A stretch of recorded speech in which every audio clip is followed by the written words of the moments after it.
Hello and good morning. This is Jeff at the Glorious Uncertainty. It is Tuesday, the 18th of August. I'm going to start with a little bit, just adjusting my hair. I'm going to start with the brew. And you know where I get this from? From the local spa shop. Right, I've got a story about the spa shop. Yeah, I know, you've come here for the racing. Don't want to hear your story about the spa shop. In the 1970s, the late 70s, there was a competition, and it was to come up with a tagline for Spa. And my mate's mum, this is true, my mate's mum came up with this: so near, so Spa. She won the competition. This is true. She won the competition, won 50 quid. And they kept that tagline for about 40 years, or 30 years, certainly. Anyway, just thought I'd share that with the room. So, shall we crack on? Yesterday, Miss Rainbow, from stall 9, I overestimated that, really. It took too much out of the horse to get from stall 9 to the corner. The market realised that, and it drifted like a 1970s oil tanker, didn't it? Well, anyway, we're playing the value game. And that'll become apparent in the race that we're talking about today. So, if you can't be asked with all of my just scroll to the end and be boring, get the bet and go about your daily business. It's up to you. Right, here we go. This evening, we're off to Lingfield at 5:52, 10 runner, Class 6 handicap, over the 6 furlongs. And if I've just had a bacon sandwich as well, I apologise. So we ignored the betting market completely to begin with, because that's the only way to do it, really, let's face it. Instead, we followed our full, what we call the RTPL process. That means we've built a behavioural tactical profile for every horse, validated the recent form, checked the collateral strength through the frank form, assessed the historical draw and running style biases, projected today's pace, reviewed trainer form, constructed our own independent tissue book, and only then compared that tissue with the betting market. I suppose when Miss Rainbow comes second to last, we could all do with that tissue, couldn't we? And then only after that do we decide whether a horse deserves our money. So understand that this is there's method in this madness. So let's go on to today's race. Historically, Lingfield 6 furlong strongly favours horses running on or close to the pace. Leaders have produced the highest win percentages, with prominent racers also performing exceptionally well.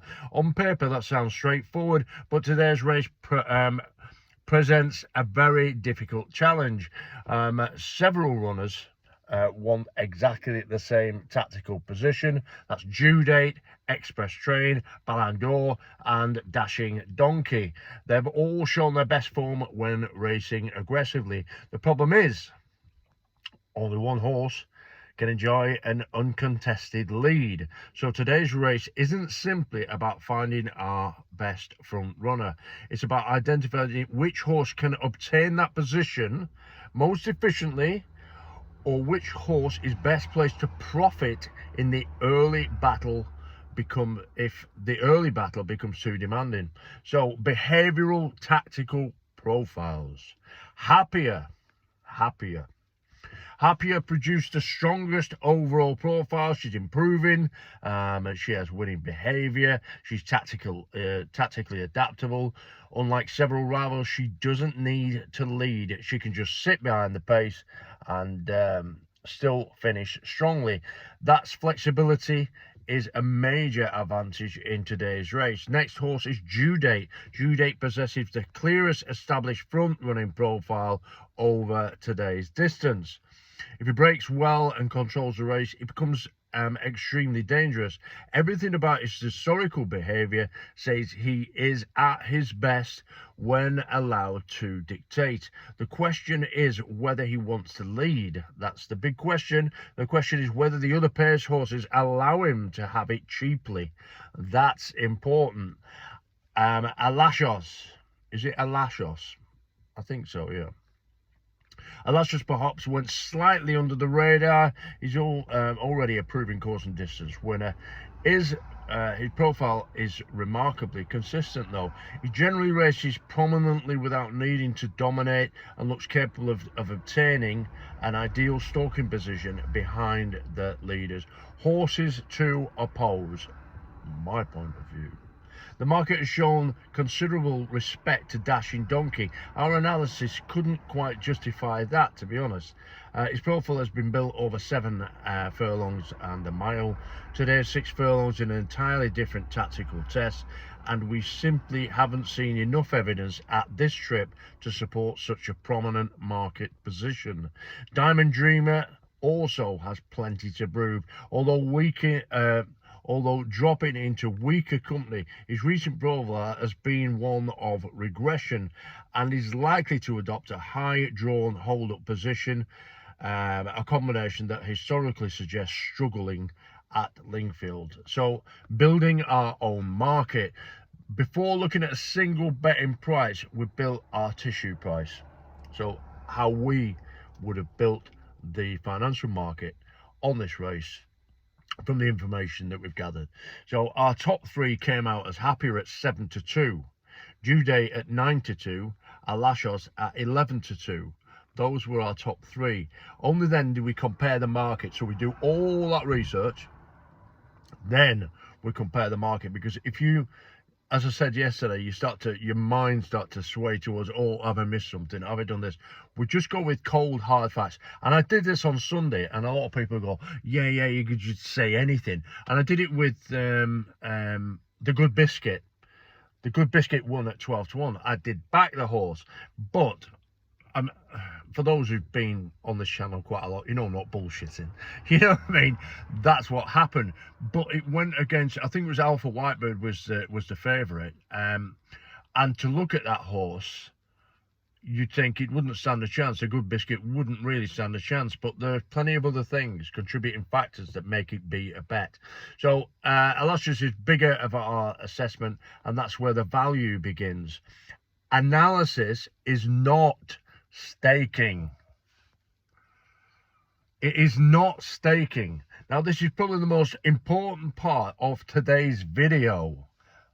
Today, at RTPL, that's us, we separate analysis from staking. They're 2 completely different disciplines. Understand that. They're completely different. Analysis tells us which horses are capable of winning. Staking decides which opinion deserves the capital. Got it? Which opinion deserves the capital? It's very, very, very, very important. Very important. Staking decides which opinion deserves the capital. So a horse can rate the highest and is still not qualified as a bet. Okay?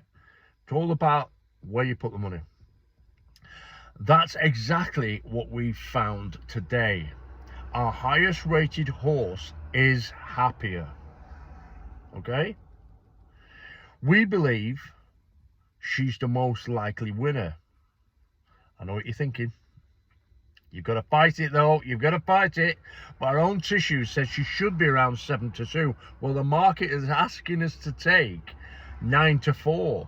At that price, there simply isn't enough value for us to have an interest. It just doesn't, to invest even. It just doesn't. Sometimes the favourite wins. Sometimes we applaud the winner. But professional betting is about taking prices that are in our favour, not backing the most likely winner, regardless of price. Regardless of price. 9-4, if you're taking real short prices, it's going to skin you in the long run. So if I look at the Good Biscuit, the one on Sunday that I did, I think we came out on the tissue, it came out at 8-1. It ended up going off on the exchanges. It got 12s. The 12s, no, that's a lie. I got 11s, but 12s did come up as well, which is, you know, great. It gives you more when you're back in higher price bands. It gives you more scope to get the extra points, but you've got to wait for the winners because they're on a lower probability of winning. So anyway, but professional staking, as I said, is about taking prices that are in our favor, not backing the most likely winner regardless of price. It's a hard one to swallow, that, but it's a fact. RTPL, a confidence rating. We've got a solid 3-star confidence rating. Right, the confidence rating goes up to 5. So if you're betting a tenner on a 5-star confidence race, that's all your tenner. This is a 3-star confidence race, so you're betting £6. So every star, I'm trying to make it as easy as I can for everybody. So every star equates to £2 on a £10 level stake. Yep. This is a 3-star, okay? So this is a 3-star solid confidence. Why not 4 stars? Because there remains genuine uncertainty surrounding the early pace battle. Several horses want the same tactical position, and that introduces natural race volatility. Strong analysis doesn't eliminate uncertainty. It simply helps us understand where the uncertainty lies. Coffee. I'm laying York flags today and I really can't be bothered, but I've got to be bothered because I've got to earn the money. And it's coming up 2 minutes to 8. I need to get moving. So using our professional betting and staking framework, this is a 10-runner race. This means we compress our opinions to a maximum of 2. We're going 2 official selections, which again flies in the face of what I said yesterday. I said yesterday we'd try to get it down to 1, but I can't with this race. It's a fact. I can't, but I do like the race, and the prices support the decision to go with 2 selections. So our main bet is due date, 2 points win. Don't forget, if you're going a tenner as your level stake across, you're now playing £4 win on due date. Okay, he offers the strongest combination value against our tissue price, proven 6 furlong front running behavior, favorable draw, and a race step up that could prove ideal if he secures the lead economically, unlike Miss Rainbow, who had enough by the time I got to the corner, went backwards. Secondary bet is Alashos, 1 point win, so that on your tenner would be £2. So a proven course and distance winner enjoys a staking position just behind the pace. He's another horse trading bigger than our own assessment, making him our secondary value play. No official bet, happier. This is the important distinction. She remains our most likely winner. And again, you've got to swallow this. Most likely winner, but she's not our best betting opportunity at the current odds. That's not a contradiction. That's the way professional betting works. The value, you've got to have the value. That doesn't mean you ignore every favourite. It doesn't, because you could, if happier would have been 4-1, would have been into that, but it's not. It's just not. So the final summary. So our race concludes as follows. We've got a 3-star rating on the race, which means it's solid race confidence. Most likely winner is happier, but we're not backing that. I know. Main bet due date, 2 points win. And secondary bet Alashos, 1 point win. We're not trying to predict every winner. I know. It drives me mad as well, but we're not trying to predict every single winner. We're looking for that value, looking for the value. The one that usually jumps off your page isn't necessarily the one that makes you money. Like I say, in the long term at short odds, they'll skin you, and that's what the bookmakers want to do, skin you.